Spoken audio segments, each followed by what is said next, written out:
The Ministry of Finance and Economic Affairs on Saturday held a press conference on the $100 million Senegambia Bridge Agreement between the government of the Gambia and Africa50, the infrastructural arm of the African Development Bank. The Finance Ministry explained that the recent agreement is part of Africa50's asset recycling program, an initiative that allows governments to lease existing infrastructure assets to private sector in exchange for a fee. This can help governments to generate revenue and invest in other priorities while also improving the quality of infrastructure services.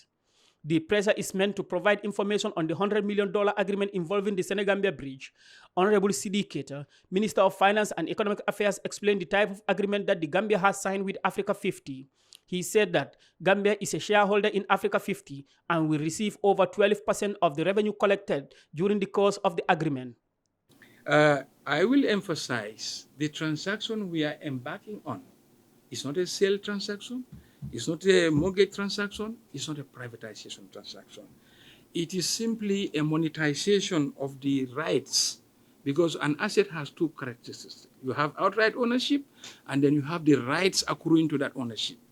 So we are separating that, and we are only selling forward the rights to the cash flows, which is in the form of tolls emanating from the bridge. I want to, if any journalist believe a financial terminology or a language is used which is not clear, I would very much welcome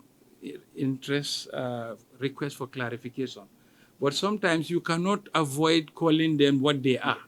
I'm just trying to emphasize that. So when I say monetization, I don't mean to use a high-sounding word, but in the layman terms, you are now transferring into cash your future cash flow. To, like, for example, we are collecting revenue from the bridge every day. But when you monetize that, it is that right who will now collect that revenue that you are giving to Africa50, which is an international organization, and they will be the one to collect. And there are terms and conditions. What we have signed is not even. So the asset recycling we are using is a joint development agreement, which is a joint venture. It's not an asset recycling where we say you have rights to these assets and then we are hands off until when the asset come back to us. No. We are shareholders with Africa50 in a special purpose vehicle which will have the rights to those cash flows. And the arrangement is that Africa50, being the key financier, bringing money to the table of the proceeds, which is $100 million, will get 87% shareholding in the special purpose vehicle. And as the government of the Gambia, which is going to be represented by the government of the Gambia in the board and all the governance structure, government of the Gambia will get 12.5% shares. Those shares we have not paid for. Those shares accrue to us because of the rights we've given them, in addition to the money that they are going to pay upfront. Normally, when you do this type of transaction at an arm's length, you would have to pay for your entitlement to those shares. But these are bonus shares that they have accrued to us. So that is the nature of the transaction. The finance minister further informed the journalists that one of the terms of the agreement is that Africa50 will be delegated with the management and operations of the bridge. And the second agreement we have signed is the heads of terms. Heads of terms in the layman terminology is like an MOU. An MOU in the sense that we are saying when we go to conceiving the concession proper, these are the broad outlines that the concession agreement will cover. The concession agreement will cover operation and maintenance, environmental, social, and governance issues, fiduciary issues, the welfare of the infrastructure, because the existing toll as it happens will be totally redone.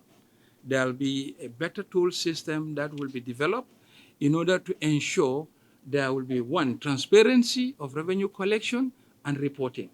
And government being at the center, at the table, will not in any way not be aware of what is going on, because we will be in the board, but the management and operation will be delegated to the Africa50, who are the private sector entity specialized in this.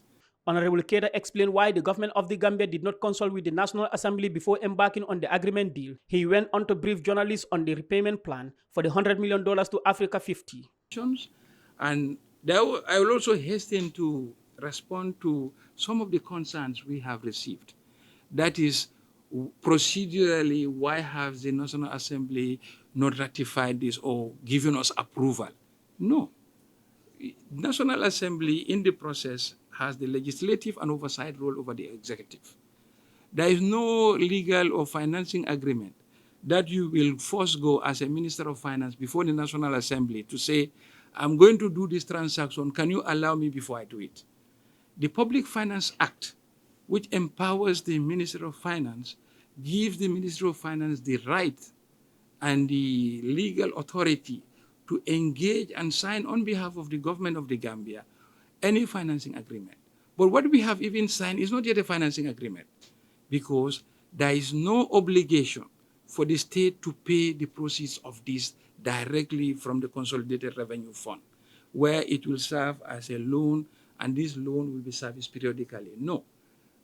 How this $100 million will be paid back to the investors is that the cash flows that will be collected as toll revenues will be used primarily to settle those financial obligations. One, any residual profit will go as a dividend distribution, which will be shared between the government of the Gambia and Africa50.